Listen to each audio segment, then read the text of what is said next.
Bonjour, ici William de chez Trade Ton Journal. Donc aujourd'hui, je vous fais une petite vidéo pour vous présenter les premières étapes à suivre pour faire un bon commencement de votre journal de bord avec Trade Ton Journal.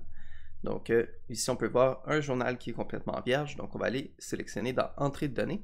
Et si on va complètement à droite, on va pouvoir aller mettre les montants initiaux de notre portefeuille canadien et de notre portefeuille américain s'il y a deux valeurs différentes.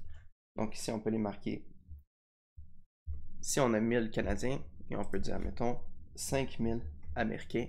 Donc, c'est la valeur initiale de notre portefeuille, de notre portfolio. Ensuite, deuxième étape dans Entrée de données qu'on va aller faire, c'est qu'on va aller ici dans les informations supplémentaires qu'on peut ajouter lors de nos transactions.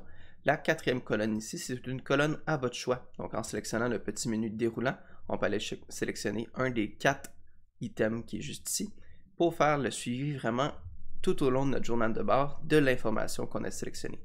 Donc, si on veut sélectionner au niveau du float, tout le temps suivre au niveau du float, le float de notre action, le pourcentage de gap, s'il y a une nouvelle, oui ou non, ou le volume relatif, on peut aller sélectionner un des 4 suivants. Donc, pour l'exemple, je vais sélectionner s'il y a une nouvelle à l'action que je transige.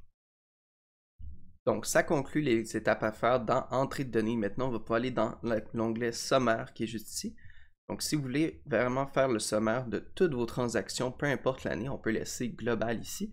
Mais si vous voulez faire vraiment le suivi de l'année courante, on peut aller changer pour l'année courante, donc par exemple 2022 au moment de la vidéo. Dans le sommaire, on peut aussi les changer au niveau du graphique qui va apparaître selon les profits de notre portefeuille. Si on veut voir vraiment toutes les transactions qu'on fait dans le portefeuille osciller dans le graphique, ou si on veut vraiment seulement voir au niveau de chaque journée notre profit ou notre perte fluctuer. Donc, on peut aller sélectionner soit par jour ou soit toutes les micro-transactions qui sont effectuées dans le portefeuille. Donc, c'est les étapes qui sont à faire dans le sommaire.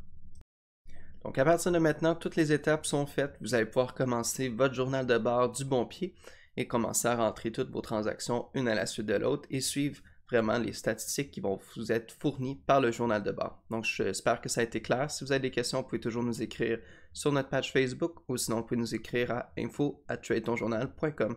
Merci, bonne journée.